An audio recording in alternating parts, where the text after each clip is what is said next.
کوشش کرنا کہ انسان کانٹوں والی زندگی نہ گزارے بلکہ پھولوں کی طرح وقت گزارے، اپنے وجود پر کچھ تکالیف سہ لے، تھوڑی سی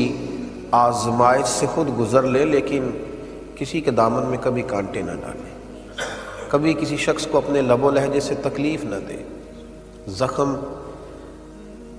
تو کئی دفعہ ان پہ مرہم لگتا ہے تو وہ صحیح ہو جاتے ہیں، لیکن لفظوں سے نکلے ہوئے تیر، جو زبانوں کو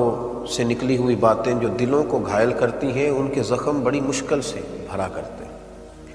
کبھی ظلم نہ کریں، کبھی زیادتی نہ کریں، بالخصوص وہ لوگ جن کو اللہ نے کوئی عہدہ دیا ہے، کوئی منصب دیا ہے، کسی جگہ پہ اللہ تبارک و تعالیٰ نے انہیں کوئی اقتدار اور کچھ اختیار دیا ہے، وہ ہمیشہ اس بات کا خیال رکھیں، اپنے ماتحتوں پر،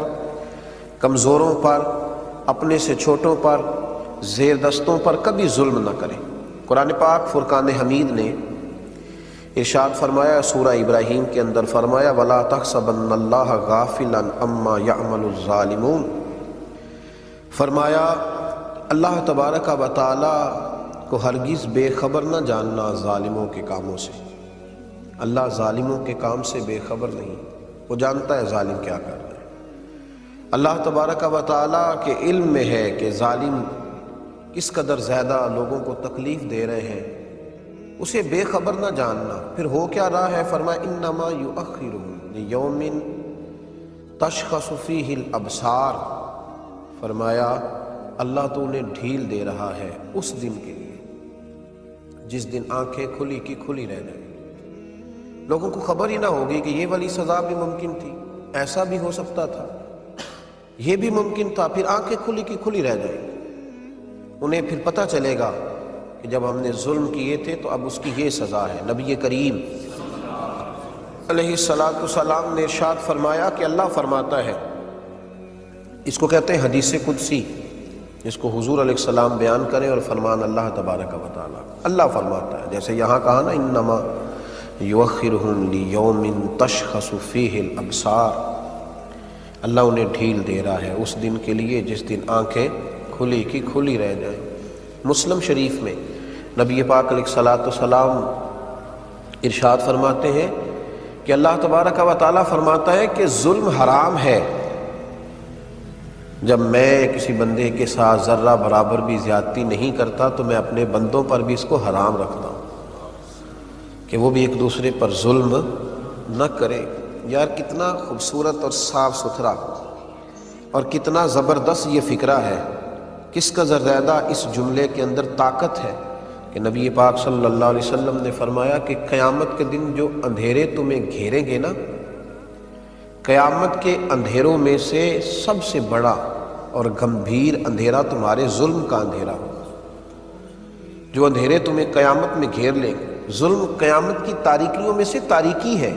یہ تمہارے رستے کی رکاوٹ بنے گی۔ یہ وہاں جنت کی طرف جب تم جا رہے ہوگے تو اندھیرا کر دے گی تمہارے آگے۔ ظلم قیامت کے اندھیروں میں سے ایک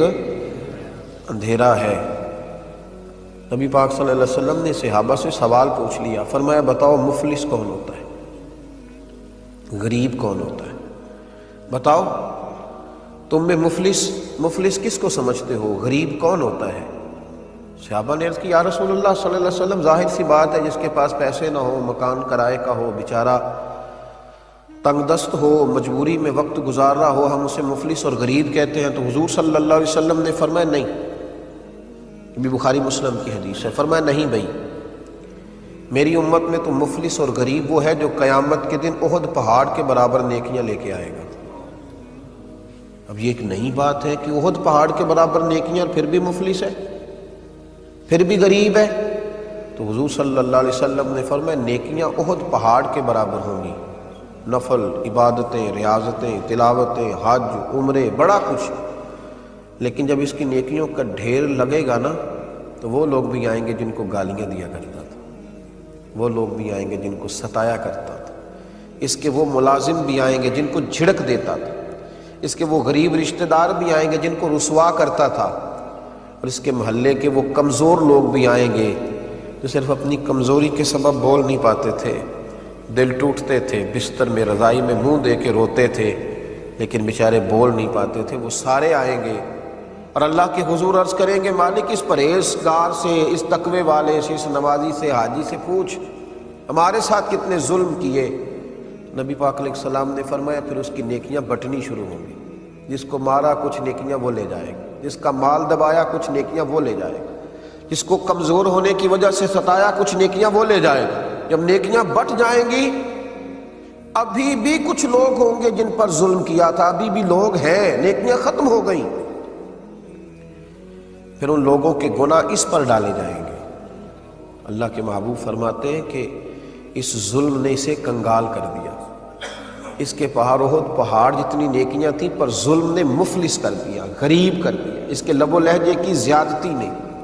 اس کے لفظوں کے تیچھے پن، اس کی نگاہوں کی ترش روی نے تکلیف دی، لوگوں کو اذیت دی۔ اس لیے میرے نبی پاک علیہ الصلوۃ والسلام سے عرض کیا گیا تھا یا رسول اللہ صلی اللہ علیہ وسلم، ایک خاتون بڑا ہی صدقہ کرتی ہے لیکن اپنی زبان سے لوگوں کو تکلیف دیتی ہے۔ حضور نے فرمایا جہنم میں جائے گی۔ عرض کی یا رسول اللہ صلی اللہ علیہ وسلم، ایک عورت پنیر کے خشک ٹکڑے صدقہ کرتی ہے لیکن ہے میٹھی، بیٹا کہہ کے بلاتی ہے، وہ بوڑھی اماں بیٹا کہہ کے بلاتی ہے، وہ کسی سے شفقت کرتی ہے، اس کا انداز بڑا نرم ہے، اگرچہ غریب ہے، پنیر کے خشک ٹکڑے صدقہ کرتی۔ میرے محبوب مسکرائے اور مسکرا کے فرمایا رب کریم اپنے فضل سے اسے جنت عطا کرے گا، وہ جنت میں جائے گی، وہ خاتون اللہ اسے جنت دے گا، اس لیے کہ وہ اللہ کے بندوں کو تکلیف نہیں دیتی، وہ اذیت نہیں پہنچاتی۔ کبھی بھی ایسے رویے نہ اختیار کریں، کبھی بھی اس طرح کا لب و لہجہ نہ بنائیں، کبھی بھی اس طرح کا مزاج نہ بنائیں کہ جس سے لوگوں کو تکلیف پہنچے۔ ہمارا تھوڑا سا ظلم، تھوڑا سا جبر، تھوڑی سی زیادتی یہ بہت بڑی تکلیف کا سبب بنتی ہے۔ اور پھر نبی پاک صلی اللہ علیہ وسلم نے فرمایا اپنے بھائی کی مدد کرو، چاہے وہ ظالم ہو یا مظلوم ہو۔ ایک پہلو یہ بھی ہے اس عنوان پر، اپنے بھائی کی مدد کرو چاہے وہ ظالم ہو یا مظلوم ہو۔ تو صحابہ نے عرض کی یا رسول اللہ صلی اللہ علیہ وسلم، مظلوم کی مدد تو سمجھ میں آتی ہے کہ ظالم کی مدد کیسے کریں؟ مظلوم کی مدد کرنا تو سمجھ میں آیا، ظالم کی مدد کیسے کریں؟ نبی پاک علیہ السلام نے فرمایا اسے ظلم کرنے سے روک دو، یہ تمہاری طرف سے اس کی مدد ہو جائے گی، اسے روک دو ورنہ بڑا الجھ جائے گا، قیامت کے دن بڑی تکلیف میں آ جائے گا۔ اسے روک دو، اس کا ہاتھ تھام لو، اگر تم اسے بھائی جانتے ہو تو جاؤ جا کر کے منع کرو کہ اپنی بہو پر ظلم نہ کرے، جاؤ جا کے منع کرو کہ اپنی بیوی کو نہ ستایا کرے، جاؤ اسے جا کر کے بتلاؤ کہ اپنے سسرال والوں کو تکلیف نہ دے، جاؤ اسے جا کے کہو کہ اس کی وجہ سے اس کے کئی ملازم درد میں ہیں، تکلیف میں ہیں، ہاتھ پکڑ لو، منع کرو، اس کی مدد ہو جائے گی، وہ بچ جائے گا قیامت کی تاریکیوں سے۔ میرے رسول پاک علیہ الصلوۃ والسلام نے فرمایا جب زمین پہ ظلم ہوتا ہے تو پھر زمین پہ قحط ہوتا ہے، پھر زمینیں فصلیں اگانا چھوڑ دیتی، پھر زمین خوشگواری اور خوشحالی پیدا کرنا چھوڑ دیتی ہے۔ جب زمین پہ ظلم ہوتا ہے تو پھر زمین پر قحط ہوتا ہے، یہ یاد رکھو، قحط کا سما ہوتا ہے زمین پر۔ میرے رسول پاک علیہ الصلوۃ والسلام نے فرمایا جس بندے نے ایک بالشت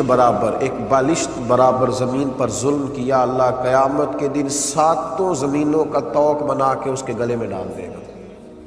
دیکھیں سب سے زیادہ مشکل موقع وہ ہوتا ہے جب لوگ ہمیں ستاتے ہیں، جب لوگ ہمیں تکلیف دیتے ہیں، چھوٹی سی بات کسی شخص نے کر دی، قوت برداشت ہوتی نہیں، پھر ہم اس کے خلاف منصوبہ بندی کرتے ہیں،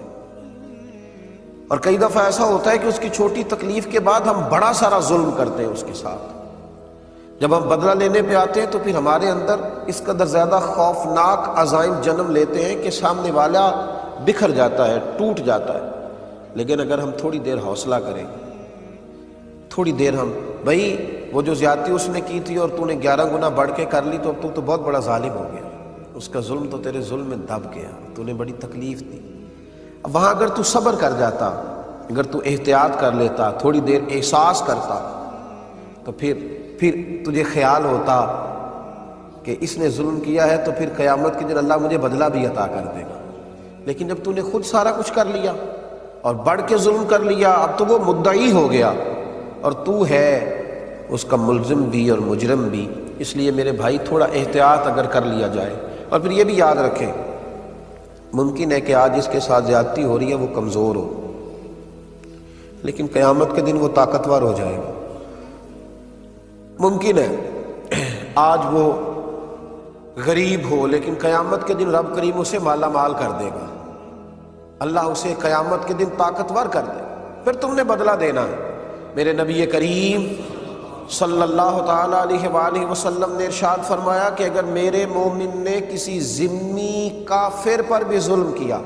جو مسلمانوں کی حکومت میں مسلمانوں کو ٹیکس دے کر جزیہ دے کے رہتا تھا کافر،